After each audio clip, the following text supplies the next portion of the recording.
And we are back, ladies and gentlemen. Second half of the episode of the show, Brothers of the Serpent podcast. And so I think UFOs are going to come up eventually. I don't know, have we seen even the term UFO yet? I don't know. Maybe only in referencing past episodes. This is more like it's just like a cult from Marty. Well, we'll see. So, in UFOs Part 5, we quoted from the Book of Jubilees, where Enoch stated, quote, "For owing to these three things came the flood upon the earth, namely, owing to the fornication wherein the watchers against the law of their ordinances went a-whoring after the daughters of men, and took themselves wives of all which they chose, and they made the beginning of uncleanness," unquote. So Russ and Kyle have previously pointed out the common use of the term righteous in biblical text. Von Eckerthausen also employed the use of the word homogeneous. We also discussed the idea of clean or modified human genetics. In this vein, our resident oracle of knowledge in the Discord, Janus, recently turned me on to an alternative theory that I found quite interesting. An oracle of knowledge. Psychic medium, is this Gigi? Gigi Young has advanced a concept that I believe fits well with my analogy regarding mankind's quest for immortality. She believes that there are two types of interdimensional beings. The first are pure, higher beings, which we would commonly associate with the concept of spirit guides or angels. In biblical parlance, these would be considered righteous beings. The second are divergent, non-righteous, or unclean beings, which, consistent with my analogy, have pursued immortality through technological means rather than following the natural order and moving on to the next plane of existence through natural processes. Much like transhumanism, they have mutated themselves out of the natural evolutionary chain of being. These could be a very ancient branch of proto-humans who now want human genetics to get themselves back into the natural order. This inverts the theory of a human hybridization program. In this scenario, the entities aren't trying to hybridize mankind, but instead are trying to hybridize themselves. This could also have ties to the concept of psychic or spiritual vampires somehow absorbing human energy or souls. Yeah, I mean, I think the hybrid stuff that I've read, that it seems like they're trying to breed humanity into themselves, not the other way around. Right. But that's like modern... That comes from modern abduction and hybrid, accounts. It doesn't seem like they're... Well, I guess some people do think, like, oh, they're trying to make a hybrid version of humans, but really it looks more like they're trying to take genetics from humans and put it into their species. So, I don't know. Now we return to the most glaring of von Eckerthausen's references, that being the regent mother of the world, who was the keeper of the most ancient and original science.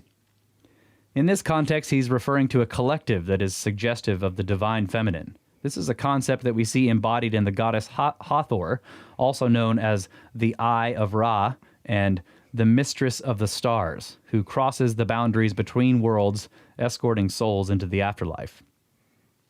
A devotee of Swedish mystic Emanuel Swedenborg, named Thomas Lake Harris, also wrote about the hidden Divine Mother. In the book The Life and World Work of Thomas Lake Harris, written in 1908, he states, quote, "Near the beginning of this narrative, the reason why the Divine Mother could not be revealed to the Jews whom the Lord addressed, although she was even then veritably embodied within him, has already been spoken of. She was constrained so to be hidden by the sexually depraved state of men, wherefore the Lord Jesus had to exercise the most persistent form of repression from the beginning to the very end of his life. But it was the divine lady within him that instilled this repression. As is said in Wisdom of Adepts, the woman's art is concealment during the long ages of the earth's inversion. Who knew of Christiessa? The shadows of other knowledge survived, but the deepest of all was hidden with the most studious care till the end should be at hand," unquote. What? I did not understand any of that. What are you connecting here?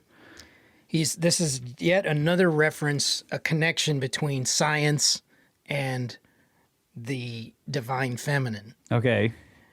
And I mean, I got that part from what you were saying leading up to it, but then when I read it, I'm like, what? It goes back to this hidden knowledge thing. That's why it's making a reference to the Earth's inversion. Yeah, I didn't understand what that meant either. The woman's art is concealment. Okay, woman is capitalized, so this is like a deified woman. Is that what he's talking about? Yes. Okay. Yeah, I guess I don't understand the references at all here. But I do see I see the point you're pointing out, but I don't understand what this quote is saying, really. More than anything, I'm pointing out the fact that in effect is just another restatement of exactly what I said here is what the daughter of Fortitude said to John Dee. Okay. That science dwelleth within her, and that she was repressed. Oh, okay. All right. So Harris's words are eerily reminiscent of those spoken to Dee by the daughter of Fortitude. Okay. Yeah. Harris's reference to a divine lady brings us right to the point where we left off in episode 214 with Chris Bledsoe's encounter with the lady. I was pleased that Chris's son Ryan recently joined the Discord, and I have stated that I'm personally convinced that they are being 100% honest in relaying the details of their encounters. However, as I pointed out in the episode, it is hard to ignore the gravity those encounters have created, which has served to draw in several individuals with ties to the intelligence community. Ryan has stated publicly that through their dealings with these individuals, they have been told that these individuals know the lady is real. The most obvious parallel to be drawn from Chris Bledsoe's encounters with the lady is to Marian apparitions. In other words, like the visions of the Virgin Mary. That's what you're talking about? Yes. Yeah. But these parallels should not be limited to the lady alone, but also to the circumstances surrounding his encounters. As discussed previously, Bledsoe's encounters included a plethora of paranormal aspects which are typically associated individually with the UFO phenomenon. Orbs, craft, discarnate voices, beings, abductions, healings, prophetic visions, and government spooks. The Bledsoe case checks all the boxes. Yet, surprisingly, this amazing case has managed to remain largely under the radar, even in ufological circles. Perhaps this is because it does not fit within the accepted parameters of either the alien space brother or national security threat narratives. I think it's becoming more widely known, though. Yeah, it's starting to get traction. Yeah. More so because they're becoming a little more vocal about it. Yeah. And there is this weird crossover with the intelligence agencies. But again, I bring this up when we talked to I always blank on his name. The guy who did the book on what's his name? Richard Francis Burton. Yeah, Burton. You know who I'm talking about?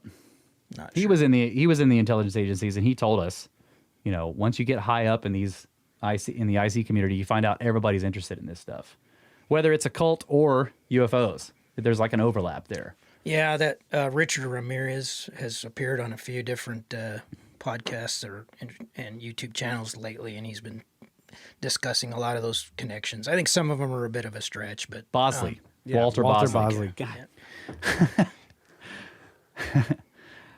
Okay. Arguably, the most famous Marian apparition case would be that which took place in Fatima in Portugal in 1917 when the Blessed Virgin Mary appeared to 3 children on multiple occasions. This series of encounters entailed not only apparitions, but prophecies and light phenomena. When the encounters culminated on October 13th in 1917, this involved an event that was dubbed the Miracle of the Sun, where a torrential rainstorm was interrupted by an apparition accompanied by a large, brilliantly illuminated rotating disc that descended from the sky over the upwards of 100,000 witnesses in attendance. Immediately following this, the drenched clothes of the witnesses, as well as the ground upon which they stood, was completely dry. we've seen that effect before. Remember? Yeah. We talked about that on Moses parting the Red Sea. Yeah. Beginning on April 2nd, 1968, Our Lady of, Zaytun? Yes. Appeared over St. Mary's Coptic Church in Zaytun in Egypt. The luminous white apparition appeared in the sky, accompanied by golden doves described as hovering, witnessed by over 1 million people over a period of 2 to 3 years. In Batania, is that right? Yes. Venezuela, the reconciler of nations and peoples appeared to over 2,000 witnesses beginning March 25th, 1976. In 1981, the Mother of the World appeared to children in a school in Kibeho in Rwanda. And beginning on June 24th, 1981, through this day, the Queen of Peace appeared to 6 teenagers in, Majigoria, Yugoslavia, where millions have witnessed the miracle of the spinning sun, including one of my close lifelong friends. One of your close lifelong friends witnessed this? Has witnessed it. Yeah. Oh, wow. And then, of course, Our Lady of Guadalupe, Our Lady of Lourdes, Our Lady of the Miraculous Medal, Our Lady of Bahrain. The Vatican has investigated and officially approved 10 Marian apparitions since it began doing so in 1531. However, there have been over 300 accounts since the 20th century alone. Although the Vatican is said to perform a rigorous investigation of credible cases, many of these are rejected as demonic deceptions. Yeah, the Our Lady of Guadalupe is a fascinating story. On November 29th, 2020, Ryan Bledsoe posted a picture on social media of an NRO patch from Vandenberg Air Force Base, now Space Force Base, where the military conducts their rocket launches, along with a picture of his father, Chris, with Tim Taylor, a.k.a. Tyler D. Tyler D would be... From Diana Pasulka's American Cosmic. Right, okay. Tyler Durden. Tyler Durden. Yeah. Yeah, he was one of the... what did she call him? The Invisible College. Yeah. So he stated, was shown this patch and told they honor the lady. Big intelligence interest. They know she's real. The patch depicts a dark-haired woman with an ominous appearance, dressed in purple, holding a trident in one hand and a golden cup in the other, with some type of flame that emanates from it that wraps around the trident. In my opinion, this in no way matches the descriptions provided by Chris of the lady, who he said had golden hair and wore a flowing white gown. I believe what is depicted on the patch sounds much more like this account. Quote, I will show unto thee the judgment of the great whore that sitteth upon many waters, with whom the kings of the earth had committed fornication, and the inhabitants of the earth had been made drunk with the wine of her fornication. So he carried me away in the spirit into the wilderness, and I saw a woman sit upon a scarlet-colored beast, full of names of blasphemy, having 7 heads and 10 horns. And the woman was arrayed in purple and scarlet, and decked with gold and precious stones and pearls, having a golden cup in her hand, full of abominations and filthiness of her fornication. And upon her forehead was the name written, Mystery, Babylon the Great, the mother of harlots and abominations of the earth. Unquote. Book of Revelation, chapter 17. Yeah, I see the similarities. Arrayed in purple, golden cup, and of course associated with the mysteries.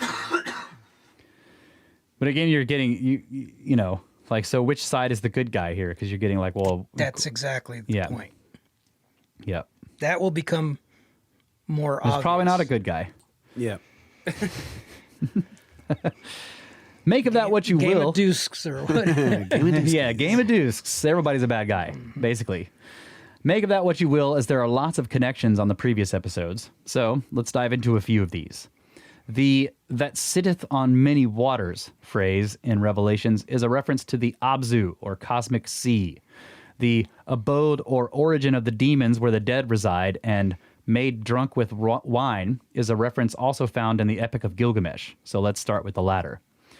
In the epic, Inanna is leaning against an apple tree in her sacred garden and states, quote, I am the queen of all stars. The wisdom of life comes from my womb, which is wonderful.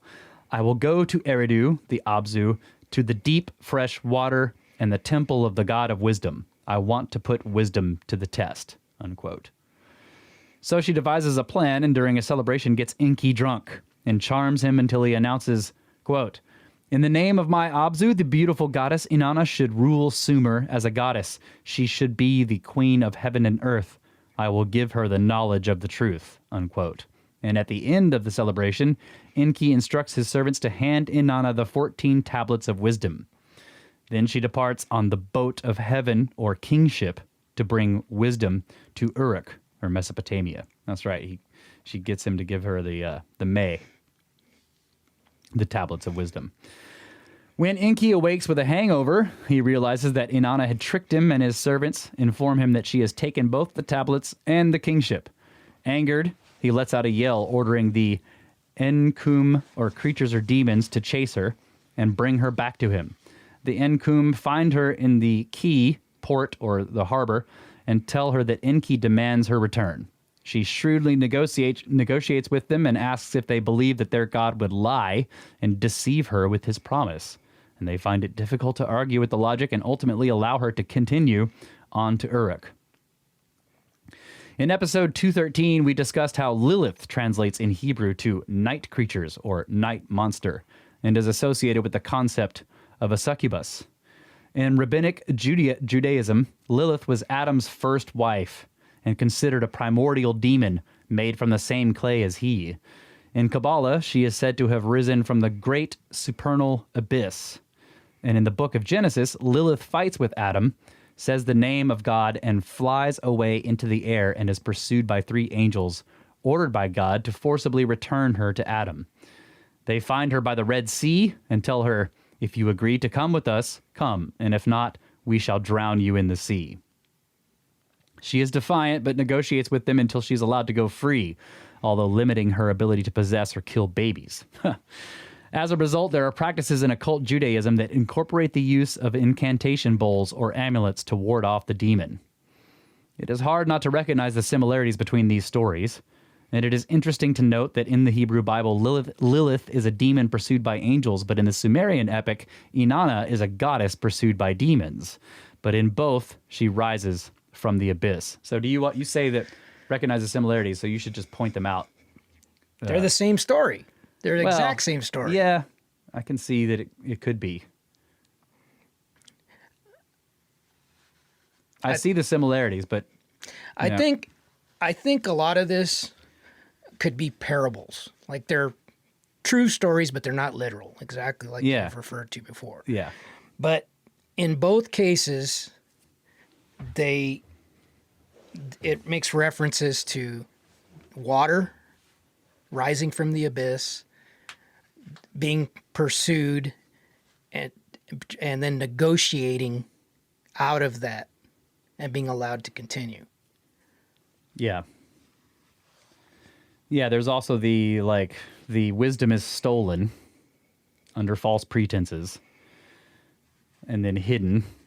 Right. So here we have again, in Inanna's case, the queen who is now in possession of knowledge. Yeah. There's kind of a consistency in the stories here. Everything we've been reading, including the things, I didn't want to give it away, but including the things we were talking about with von Eckerthaus, they're all kind of making the same references over and over and over. Yeah. This will become a little more apparent as we move even further into this. Right, but people like von Eckerthausen, who was a Christian mystic, could just simply, and I'm not saying this is the case, but he's also looking at these same stories. Well, he's probably not looking at the Epic of Gilgamesh because it wasn't around in the 1500s or whatever. But yeah, you can look back and see in the Kabbalah and in other things like the Apocrypha that there's this thing with the divine feminine and stolen wisdom. Yeah, I think that these are probably concepts that have existed for millennia. Okay, are we seeing a pattern of suggestions that the deluge sent the Nephilim to the Abzu? Wait, you skipped a part. Did I skip something? Yeah, start with the Book of Enoch quote. Oh, that's right, yeah. The Book of Enoch states, God said, "Go to Noah and tell him in my name, hide thyself, and reveal to him the end that is approaching, that the whole earth will be destroyed, and a deluge is about to come upon the whole earth, and will destroy all that is on it." This is elaborated upon in the Book of Jubilees, which states, "And he, God, said, let the 10th part of them remain before him, and let 9 parts descend into the place of condemnation. And we did according to all his words. All the malignant evil ones we bound in the place of condemnation, and a 10th part of them we left that they might be subject before Satan on the earth, unquote. So are we seeing a pattern of suggestions that the deluge sent the Nephilim to the Abzu or bottom of the sea where they now reside? Beyond scripture, what would lead the Sumerians to believe that the demons lived at the bottom of the sea? Could they perhaps have seen them entering and departing from there? So according to Enoch, the progeny of the Watchers were sent to the Abzu. What were they accused of doing? Teaching forbidden knowledge to mankind. We then have the Apkallu, who were the 7 sages described as fishmen, who were sent by the gods to impart knowledge to the people of Mesopotamia. The Apkallu are also associated with Ea or Enki, the god of the Abzu. We also have Viracocha, foam of the sea, the pre-Incan deity who was believed to have created the universe, sun, moon, and stars. And Brahmana, we have Matsya, the half Vishnu, half fish, who is said to have saved mankind from the deluge. In the Amazon, they had Yakaruna, who lived under the sea in crystal palaces but could transform themselves into men who seduced and abducted humans, which sounds very similar to incubus and succubus. We also have the Nomos, who the Dogon people referred to as masters of the water, also known as the monitors and the teachers, the watchers. The monitors sounds remarkably similar to the Watchers, and the list goes on and on across a multitude of civilizations on virtually every continent. So what did all of these have in common? They all came from the sea and brought knowledge to mankind. And one last note relating to the Abzu. Is this Iwas, the discarnate voice who spoke to Aleister Crowley, dictating the Book of the Law, uttering the famous words, "Do what thou wilt," was claimed by Crowley to be Choronzim. Is that right? Yes. The dweller of the abyss, described by John Dee and Edward Kelly as the Enochian name for the red dragon or demon who battled with the archangel Michael. So you see how there's this repeated reference. I see the stuff with water and the deep and the Abzu, the abyss, the knowledge, the hidden wisdom, and then whenever it starts to be spread among mankind, the other gods get mad and try to stop it. Right, and depending on which story you read, the other gods are the bad guys or the good guys. It just depends. Right. Now we're gonna this is gonna take a little bit of a tangent for a bit, and then we're gonna return to that concept again. It's hard to tell if they're ever talking about the ocean or space. Yeah, I think that's on purpose. There are portals to space in the ocean. Yeah. There you go. Or it's just an analogy. Yeah. In regard to the great beast 666, many have, which is a name for Crowley, many have expressed the belief that Aleister Crowley was merely a charlatan. But perhaps, but I will remind the listener that the phenomenon seemingly has a propensity for calling upon individuals of such questionable character. Yeah. Be that as it may, one thing is certain. Crowley truly believed in his occult pursuits, or bullshit, depending on your interpretation. I agree. Like, there's this weird... I always think of this quote I heard from somebody talking about their... And I'm sure I heard this on Where Did the Road Go? But somebody was giving their personal experiences with aliens and being abducted or whatever. And he was in a conversation with one of the beings or whatever, and the alien basically told him, well, we want you guys to believe in us, but not too much, right? So it's like there's this, sometimes you see this, like they want all this mythology and stories and stuff out there, but they don't want it to be like rock solid certain. It's on purpose, is the implication. And it's same with this occult stuff. This whole thing is going to keep evolving. The point you're making, I'm going to give examples of it as we get it further into this. In other words, this is a developing picture that I'm not like going straight to the finish. This is gradually revealing itself. In other words, these things that seem like they have no bearing on or relevance to UFOs.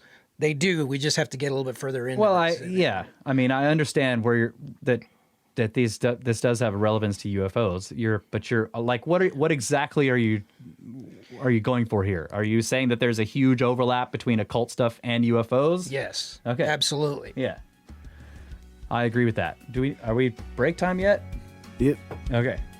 All right. Right there. Perfect timing. Yeah, perfect timing. We'll be right back. Okay.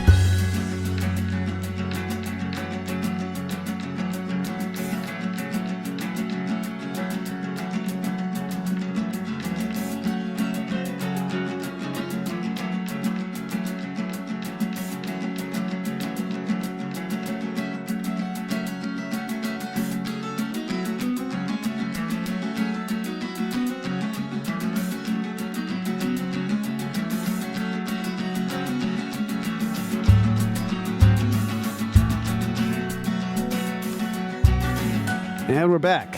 I don't know if we're going to do another segment after this, but we are not. We won't finish it in this We're not going to segment. finish it in this segment, so let's get after it. Yeah. Okay, in the book, John Dee, scientist, geographer, astrologer, and secret agent to Elizabeth I, author Richard Deacon makes the following observation, quote, Crowley was not merely a pervert by nature, but had a perverted view of magic. If his magic meant anything at all, it meant simply demonic magic. But the comparison is not merely useful, it is essential. For Crowley and Newberg, is that right? Newberg? Yes. Invoked the aethers of Dee and Kelly.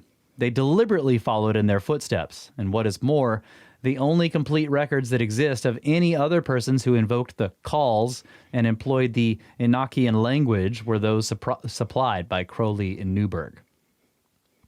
Deacon's observation emphasizes a central connection between Dee and Crowley. Victor Newberg was a poet and occultist initiated by Crowley into the AA, a magical organization aligned with the OTO. What are these? Oreo Temporary Orientis. That's right. And formed under the authority of Aiwass.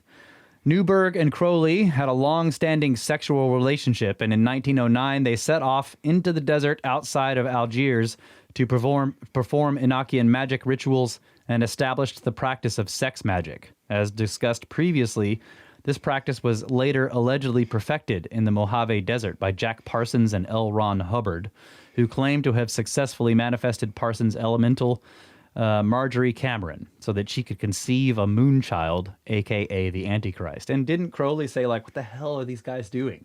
Yes. Right? In response to that? Well, he wasn't trying. Crowley and Newberg were not trying to create a moonchild. Yeah, he said, I think that these fools are doing this moonchild ritual. Yes. But if there was ever a question to the degree to which Crowley believed in his occult connection to Egyptian deities, there is no better example than that presented by historian Mark Bainan in his book London's Curse, Murder, Black Magic, and Tutankhamun in the 1920s West End. In the book, Bainan points to previously unpublished evidence to build a case that concludes that 7 of the 20 deaths attributed to the Curse of Tutankhamun, 6 of which took place in London, were in reality ritualistic revenge murders conducted by none other than Aleister Crowley himself. The author states, the gods of Crowley's religious philosophy, Thelema, were mainly drawn from ancient Egyptian religion. He believed himself to be a prophet of a new age of personal liberty controlled by the Egyptian god Horus. It is likely he would have found Howard Carter's excavation sacrilegious. The book also points to Crowley's own writings, which claim that he performed blood sacrifices of an average of 150 times per year between 1912 and 1924, some of which involved acts even more revolting than simple murder. In 1892, MacGregor Mathers, the leader of the Hermetic Order of the Golden Dawn, claimed to have been in communication with the secret chiefs. Crowley claimed that the Enochian entity named Lamb, which typically or resembled a typical gray alien, was one of these secret chiefs. So I will again refer to von Eckarthausen's The Cloud Upon the Sanctuary from 1895, which states, from all time, therefore, there has been a hidden assembly, a society of the elect, The elect are united in their truth, and their chief is the light of the world himself, Jesus Christ, the one anointed in light, the single mediator for the human race, the way, the truth, and the life, primitive lights, wisdom, and the only medium by which man can return to God. It is curious to note that in his Dead Souls exhibition in 1919, the portrait Crowley exhibited of Lamb was simply captioned, "The Way." So you're making more connections here by turns of phrase used by these different people? Yes. Okay. In the spirit of unlikely coincidences, I have one more curious story to add. In Crowley's autobiography, The Confessions of Aleister Crowley, he tells a story from his youth that curiously may have had long-term implications on his future perversions. He writes that at the age of 14, a new parlor maid took it into her head to better herself by getting a stranglehold on the young master. The young boy returned the flirtation until, as he stated, "I brought things to a point. I made an excuse for staying away from the morning meeting, got the girl into my mother's bedroom, and made my magical affirmation." What? He had sex with his maid on his mother's bed. Right. Upon hearing a rumor about such an affair, the boy's devout Christian mother had him interrogated by his uncle. The young Crowley initially denied anything of the sort. However, after persistent questioning, he negotiated a pardon in exchange for turning state's evidence against the parlor maid, claiming that he had been led astray by bad companions. The parlor maid was immediately fired. Thrown onto the streets with a scarlet letter, the woman was forced into a life of prostitution.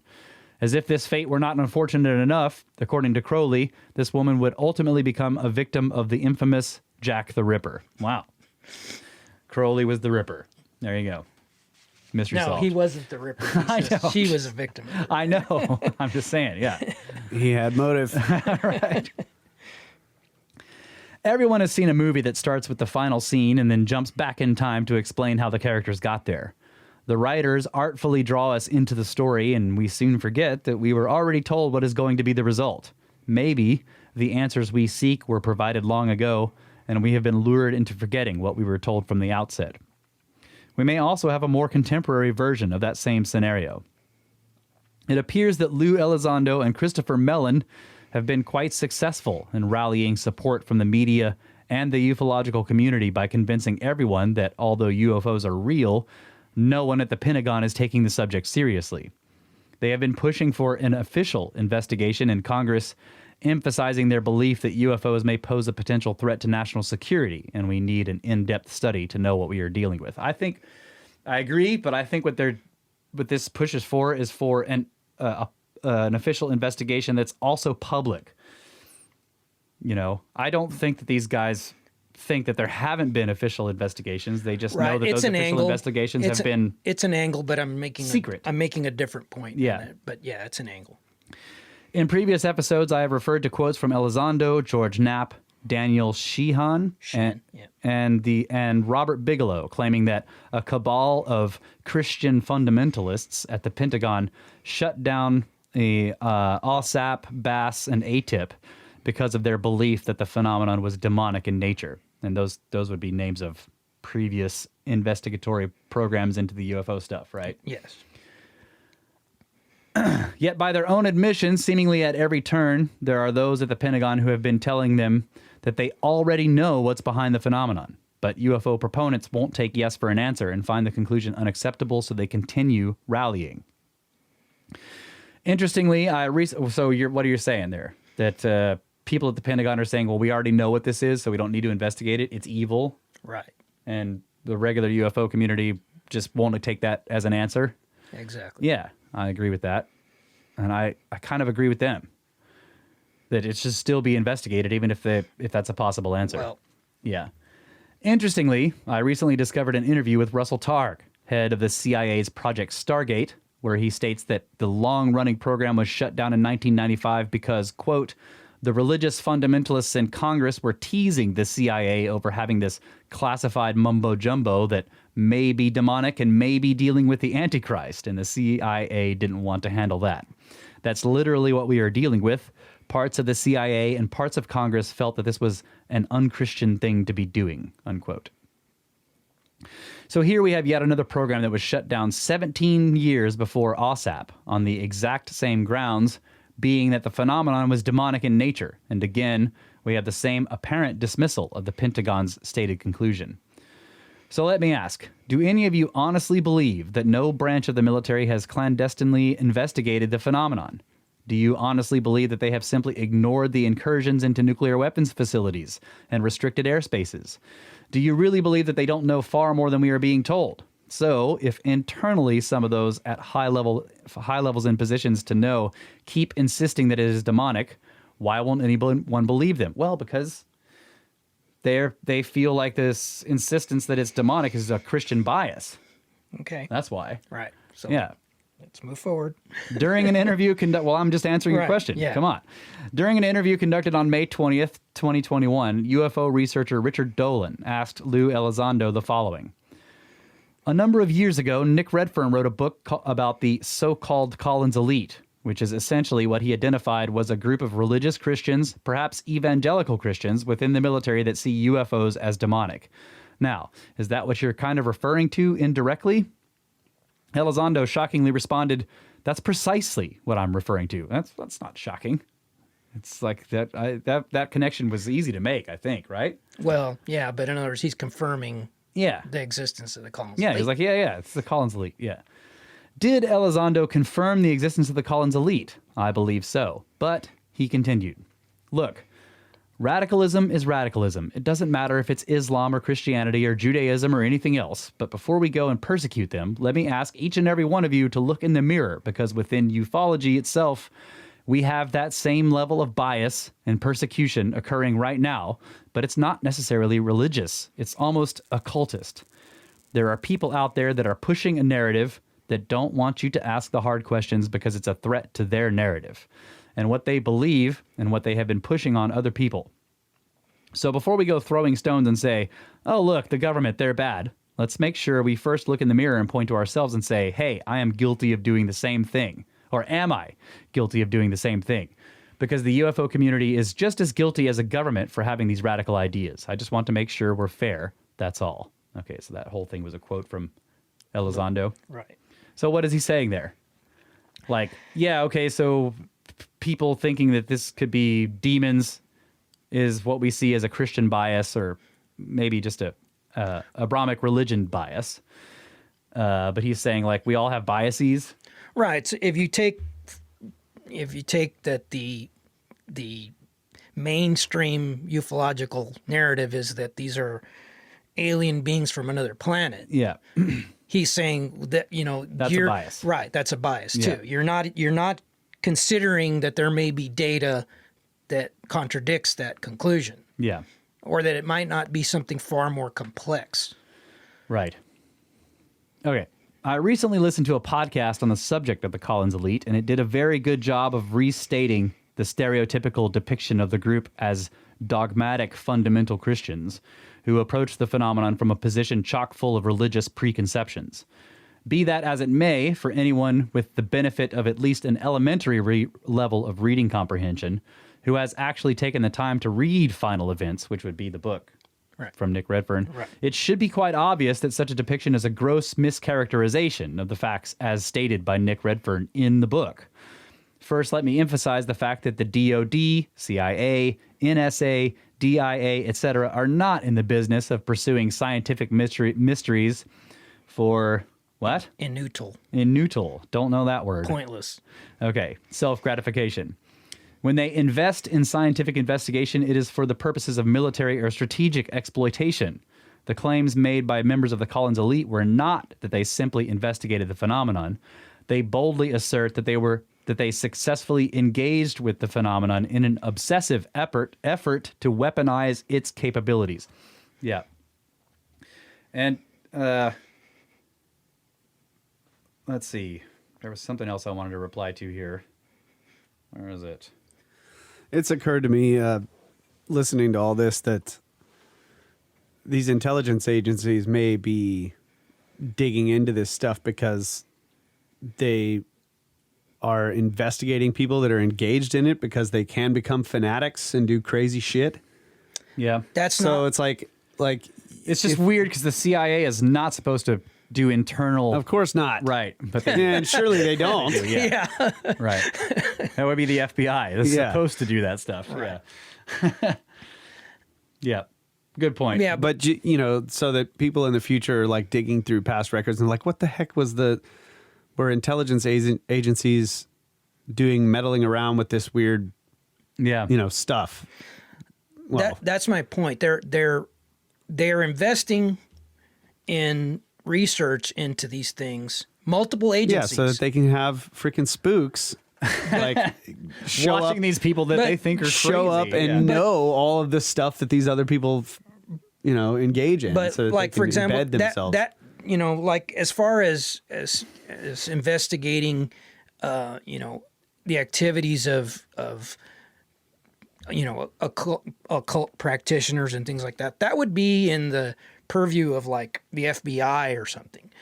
But why would the Air Force and why other branches of the military, NASA, and be involved in those type of investigations? There's got to be something else going on. In other words, they're investing money, and I use the word invest to derive something from it that's useful to them. Yeah. Well, and yeah, again, going back to Valet, he has pointed out that like intelligence agencies or large governmental investigatory bureaucracies, at least, not necessarily always the CIA, but they will embed people in these UFO cults. Oh yeah, absolutely, no doubt and about it. the I guess what Kyle's pointing out is the obvious and open answer is like because they're worried that this cult may become really weird, and do dangerous stuff. But it's also possible that they're, I don't know, like that they may be actually looking at what they're doing to see if something real is happening. Well, but it just depends on what they think is you real. could apply that. Figure that they're doing that to other radical groups, right? Yeah. That might be more inclined to perform terrorist type activities, right? Yeah. But you don't see them going to the lengths in those things that there are in this stuff. Yeah. And I would say that, okay, I remember what the other thing I wanted to point out was like this whole thing with the Collins elite and, people thinking like, well, this is ridiculous. These people think that the UFOs are demons. Well, all it would take for a normal Christian to think this is demonic is to see a connection between UFOs and the occult. That's a point we're going to get to in this. Is that we have to rethink this. In other words, In other words, they're not going to say that the spaceships are demons, but if they get any inkling that, wow, there's some weird connection with UFOs and like magic and occult stuff, then they're going to think it's demonic. That's where I'm going with this. Yeah. You'll see. Yeah. I'll spell this out a little bit more in a minute. You just got to get over the terms. I know that they sound... I had to use the terms that people were familiar with. I didn't want to use custodian or anything because I'm actually trying to make a point about those terms. Yeah. Okay. So we just said that the Collins elite were saying that they were engaging with the phenomenon in an obsessive effort to weaponize its capabilities. The book, which would be... We read that. It came... That they actually had... Well, if you want to go ahead and read that again. No, I'm starting at the book clearly states, right? Okay. I hadn't read that yet. All right. Did I? I think you did, but go ahead. I don't think so. maybe you're right. The book clearly states, they came to believe that the non-human entities were not extraterrestrial at all. They believed they were some sort of demonic entities, and regardless of how benevolent or beneficial any of the contact they had with these entities seemed to be, it always ended up being tainted, for lack of a better term, with something that ultimately turned out to be bad. There was ultimately nothing positive from the interaction with the non-human entities. Notice he's saying contact and interaction. Yeah. He's not saying study. Right. Yep. It's a big distinction. As an example of this, Ray Boucher was shown photographs of 3 individuals in clinical settings who were allegedly killed as a result of such interactions. According to the scientists, the deaths were allowed to happen, quote, because it served the non-human entities' goals, the deception that they were aliens trying to help us and giving us this advanced technology, unquote. Put a pin in that. That'll become Okay. important later. The reason, The reason provided by the NSA and DIA scientists for approaching Boucher was that they believed that, quote, the DOD's overwhelmingly reckless dabbling into occult-driven areas to try to make a bizarre but futile pact of some sort with these same forces was inevitably and only destined to make things much, much worse for each and every one of us, unquote. So yeah, there you go. They're not saying like, wow, spaceships from space are demons. They're like, what? Like this just turns into occult stuff, or what's recognized as occult practices, like making strange psychic contact with, otherworldly beings.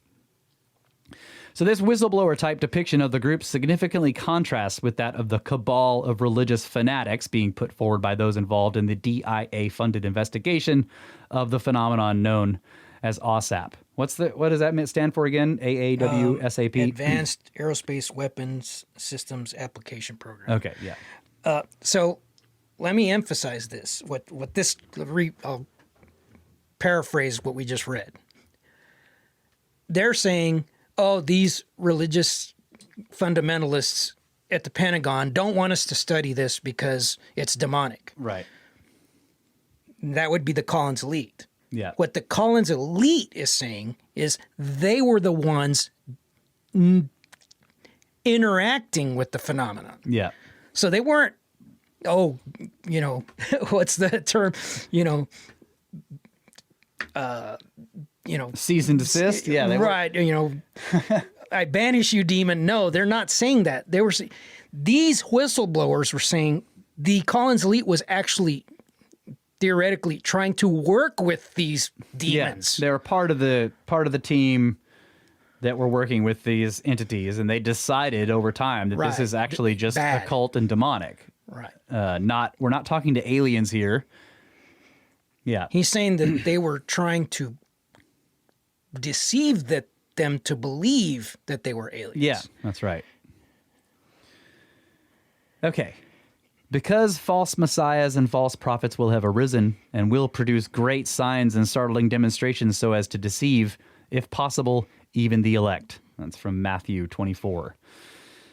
So how many of you automatically associate Pentagon or other government officials with fundamentalist Christians? Why would the assertion that the things seemingly popping in and out of our reality throughout history are demonic automatically pigeonhole them as fundamentalist Christian? Ironically, in 1952, members of the Collins elite expressed concern that the program might be shut down if Pentagon officials discovered that they were studying demons. In 1969, the U.S. government printing office issued a publication compiled by the Library of Congress for the U.S. Air Force Office of Scientific Research, which was titled UFOs and Related Subjects, an Annotated Bibliography. In preparing the work, the senior bibliographer, Lynn E. Cateau, is that right? Cateau, dug deeply into thousands of UFO articles and books. In the 400-page official government document, she stated, a large part of the available UFO literature is closely linked with mysticism and the metaphysical. It deals with subjects like mental telepathy, automatic writing, and invisible entities, as well as phenomena like poltergeist or ghost manifestations and possession. Many of the UFO reports now being published in the popular press recount alleged incidents that are strikingly similar to demonic possession and psychic phenomena. So one might ask, is the United States Department of Defense the exclusive domain of the demonic connection theory? Which I guess the answer to that is no. The February 28, 1997 edition of the London Times included the following statement. A former head of the British Armed Forces has helped to form a pressure group to warn of the satanic nature of many unidentified flying objects. Admiral of the Fleet Lord Hill Norton, Chief of Defense Staff, 1971 through 73, is involved with UFO concern out of worry that some UFO encounters are definitely antithetical to Orthodox Christian belief, according to today's Church Times. The Reverend Paul Inglesby, a subdeacon in an Orthodox church, as well as a former lieutenant commander in the Royal Navy, who is secretary of UFO Concern. Okay, so UFO Concern is like a group. It's a group. Said, the truth about UFOs has been suppressed for many years. He had never seen a UFO himself, but he knew many who had. It is what they do and the messages that come from them that are anti-Christian or demonic, he added. Gordon Crichton, a Buddhist, as well as a retired British consulate intelligence officer who edits Flying Saucer Review, said the group's founders were right to be concerned. I do believe that the great bulk of these phenomena are what is called satanic.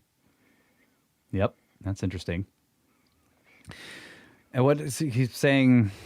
They're anti-Christian. Not sure that's correct, but yeah, I don't think that's necessary. Yeah. But again, that's he means Christians recognize it as demonic. That's what I think is what he right. should be saying.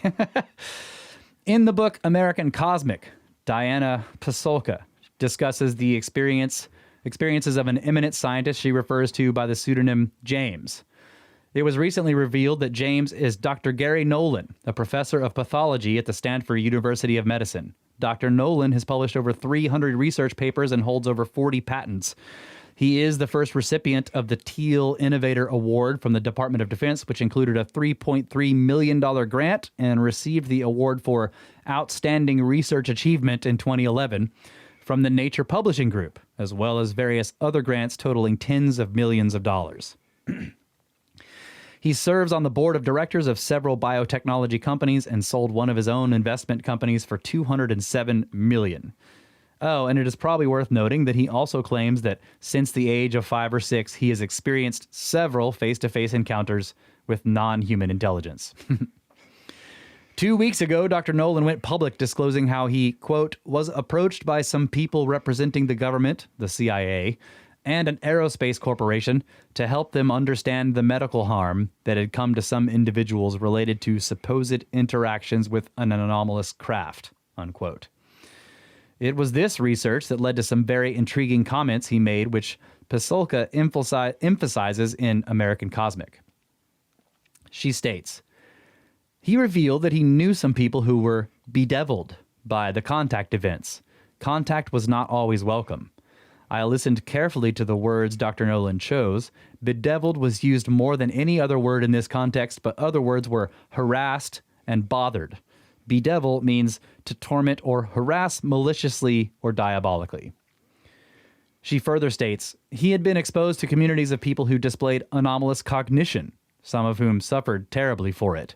Although he did not go into the particulars of the cases he researched, at one point he did look at me and say, Diana, you know how you've studied the history of Catholicism, and they called some entities either angels or demons. Some of these interactions seem benign and even helpful. Well, the behaviors of some of the things I am talking about would have been called demonic as short as 100 years ago. I thought of his use of the word bedeviled and shuddered, she said. So for at least 8,000 years, there was widespread belief in the existence of a non-physical realm that functionally interacted with mankind. Then, as Dr. Nolan subtly observed, approximately 100 years ago, that began to change. So this begs the question, why? What occurred near the end of the 19th and the beginning of the 20th centuries that served to turn the page on such long-held beliefs? Some standouts for me were exponential advancements in technology, the creation of the space travel science fiction genre, the development of world wars, the rise of scientism. Oh, and some guy suggested we should all do what thou wilt.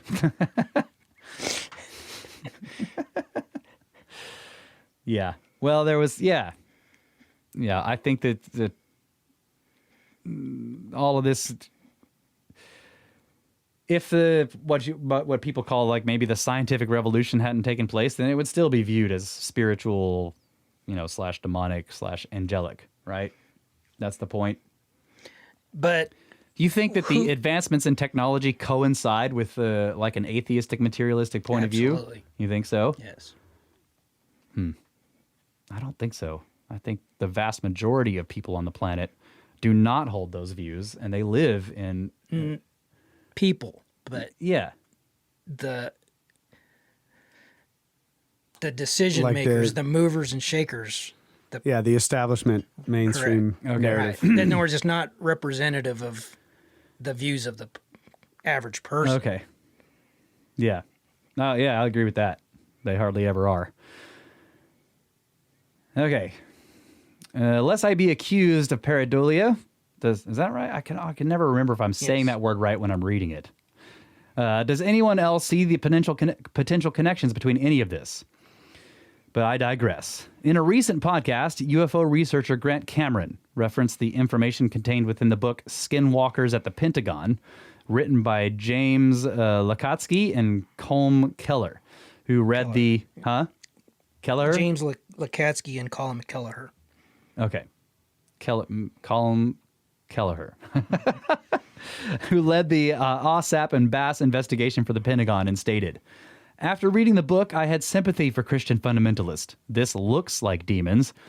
To me, it always looked like, and, of course, I could see why fundamentalists would see this as demons. To me, it always looked like, what, demons? Is that what he's saying? He's saying, yeah. Yeah. Okay, so he's saying, I have sympathy for them. It looks like what they call demons. Yeah.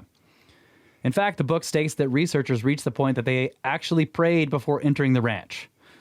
Maybe as Russ had stated, just as we need to strip away our mental kid pictures of God, the same might be true for our concept of a demon.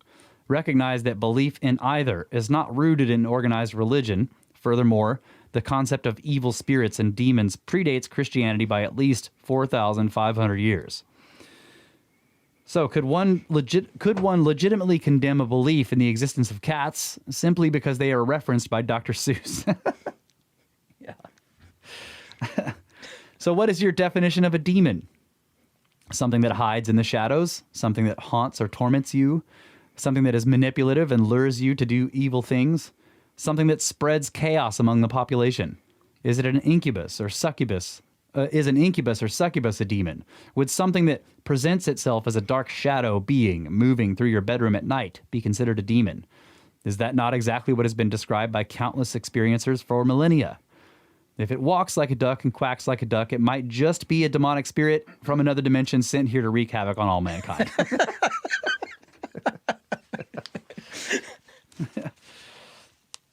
I think, yeah, so the point being made here is that the similarities in experiences say that what people call demons may be forms of these experiences. Doesn't necessarily mean that they're what they think demons. Like, in other words, the term demon or whatever, is, especially like if you have a religious connotation, comes with a whole huge explanation of what they are. Exactly. You're automatically making a or applying a religious connotation to the term. Yeah. Maybe it's just a thing that has a certain pattern of conduct. Yeah. Yeah. In other words, you can take the term and say, yeah, sometimes these experiences look similar to what is described as being a demonic experience in religious things, but the religious explanations for what those demon beings are doesn't have to be correct. Right. It does. They don't necessarily apply. Yeah. That's where all this has kind of been leading. Yeah. In other words, I'm trying to get to gradually. And how do you tell the difference between an angelic and a demonic encounter? Because a lot of times the people in the old accounts are it's the same, right? They're terrified. Well, they don't know what's going on. Remember, terrible things happen to them. Go back to UFOs Part 1, and you have Juan Perez, his case, and remember the shaman said there are two types. Yeah. There's good ones and bad ones, and they're indistinguishable. Mm-hmm. You just have to use your own judgment. Yeah, Right. I think that idea is conveyed in in Christianity as well. Yeah. Like, it's not obviously a demon. Bad guys can come pretending to be good ones. Yeah. Right. Yeah. So, yeah, I mean, another way you could look at this is that, and I think you were making this point originally, is that these things being described in these religious texts, these ancient texts, are the same phenomena that are being observed today, but modern society has built up ideas about what the ancient texts are describing and are not connecting them necessarily to UFOs, or when they are, they're just saying, oh, those demons, they're bad. Yeah. Imagine, I guess, restating what you just said. Imagine if scientism is a religion. It is interpreting the world around us, including the phenomenon, through its scientific religion. That's the same thing as Christianity, Judaism, or anything. They're interpreting events or actions through a filter of a belief system. But the thing is still a thing. It's not, the thing is not, in other words, you're assigning a label to it when that may or may not be, may not Yeah, but apply. still, I mean, if, like, you know, you could say, well, these aliens or interdimensional beings are controlling us and trying to do certain things without telling us, but they're using some of us to do their bidding and all this kind of stuff. It's exactly what the Christians were saying. Hey, stay away from that. Yeah. So, you know what I mean? Right. It's like, well, they were right. Unless they're the good guys. Yeah. In which case, do what they say. Right. And you don't know which one's which Right. because they pretend to be each other. And I see what you're saying, too. You're saying that it doesn't matter whether you're following scientism or Christianity or any other Buddhism or whatever. The phenomenon itself is taking place. Right. I'm building a case. In other that words, there's it's some, happening, and the lenses we view it through don't change the phenomena itself. its conduct is the same regardless of whatever Yeah. you know, belief system you might already have. It still acts a certain way. In other Right. words, when it's a shadow being in your bedroom at night, it doesn't matter what religion you are, even if you're an atheist. It's still a shadow being. Yeah. It's still a light. It's still an orb. It's still, in other words, and it's the fact that it's deceptive Yeah, but- is, I mean, I think at this point very well established. I mean, I can agree with that, but you have to also include that if somebody's looking at this through one of those lenses and then they go out into the desert and start drawing figures in the sand and chanting things, they're proactively doing something because of the lens that they're lens that viewing they it have. through. Oh, And yeah. I'm over here saying that's bullshit. Oh yeah. I see. What you mean by bullshit is that you disagree with the practice. I thought you were implying that what they were doing was pointless. It doesn't mean anything. I mean, I was saying that it's even possible that if let's say there are these demons or interdimensional beings, they might notice that and they're like, yeah, they're trying to trying to talk to me. So let's go talk to them and trick them in and other stuff. words, the spinning the potato is the ritual. Yeah. Right, but It doesn't do anything, but there is some entity that's like, I don't. Yeah, now I Step can on the use this potato, to my advantage. yeah. I don't discount that, but I think it's also possible that the ritual is not. It's not making the phenomenon communicate. What it's doing is it's putting the person initiating the ritual into a frame of mind, Yeah, okay. that So allows them to be able to communicate. in that sense, then the Christians have been doing that for thousands of years. When you go to, Yeah. that's just it. What is the difference between praying and a ritual like this? They're effectively trying There's to accomplish usually less the same- blood. Yeah. yeah. Of course, even that is an arguable point. because then, you're right. They're drinking blood in Yeah, the church. so, I can- okay. Well, no, because the bloodshed that comes from defending your religious beliefs. So I guess yeah, I guess the point is then, if you can just sit in a quiet room with your eyes closed and focus and pray in a sense, then you don't need all the other crap and go out into the desert and do all this stuff and whatever. And I think that some people spill blood do on that. things and use candles and whatever. I think some people that's sort of the point I was trying to make as far as that the stolen knowledge thing, that if you don't go through the process, then you don't really understand what mechanically is making it work. Yeah. Some people Yeah, can I was shortcut trying it to- and just do it. But some people, in order to get into that frame of mind, have to go through a process to reach that point. Mm-hmm. I think it's like preparing yourself for something. Some people have the ability to go immediately into it, and others don't. And Yeah. there may be, we're working towards this point, but there may be some scientific basis for this. That's new science. That's something we just learned about. But so as we move on, we'll talk about that. yeah. And all through history, you have, teachers and gurus, and then their acolytes or whatever, their followers that, some guy comes along and he has this new way of connecting, and he becomes some sensation, and then everybody follows like people start following that method, and apparently it seems to work for people. Yeah. Like you know, you have, and there's so many of these. Like you have like the Great Awakening, for example. It was like this whole new style of spirituality or connecting to the spirit realm, and it swept through the country, and people started going to these revivals and all this kind of crazy stuff that, you know, people 50 years before that would be like, whoa, this is just, this is insane. But it seemed to work for those people at that time. And maybe even nowadays, that sort of thing is viewed as like, that's crazy. Yeah. You know, it's ridiculous. Yeah, and I think like Bramley's whole thing was you can still see commonalities in this stuff. How it, you know, one person will show up and it becomes enormous, and sometimes you see these kinds of commonalities in that, and other times you see this kind, and there's always, and then like later on there's perversions and changes, Right. Right. So it's like something happens, and then there's the following period and the explosion period, and then there's an adjustment period after that person dies or what is killed or whatever, and then it shifts over to like basically the same old that everybody has been doing for 10,000 years. Yeah, to keep like you were saying, to keep the ship going in the direction it's already going.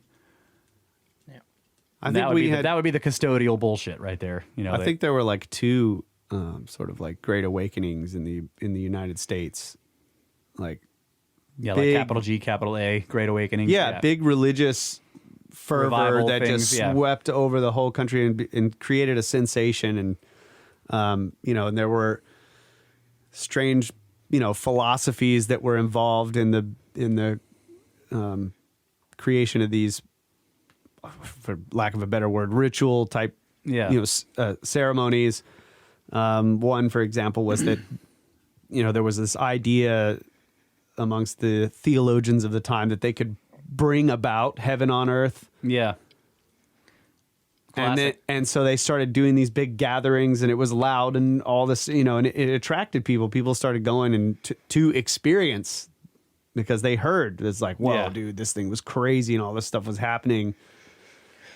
In effect, they're manifesting something. They're manifesting a reality. I mean, that's, you know, if you look at this, if you just analyze that phrase in terms of ufology, like bring about heaven on earth, it's kind of like, you know, bring them aliens down. That's right. Well, bring the Space Brothers here to take care of us. That's a. I think we need to dive into that discussion more in the Patreon, because there's a lot to that. There always is. Yeah, I mean, I'm just saying, just that facet alone, I think there's a lot to discuss. I'm just saying, I guess my point is that there's a myriad of ways that this thing could manifest, and you could either look at it like it just doesn't matter what the method is. If it's all about the person, the individual, and their mindset, then it can be spinning potatoes. I think that's a good if way that's to look what at helps, it. If that's what helps you, you know, see through the veil, then spin those potatoes. If you two people can be looking at the same thing and interpret it in different ways, but that doesn't change what its conduct is or anything else. And that's a kind of an odd synchronicity to something we'll be talking about in just a minute. Well, we're going to take a break first. Okay. I guess we'll do a fifth segment. Yeah. And then all right. maybe some Patreon stuff. I don't know. We'll see. Be right back. The fifth segment.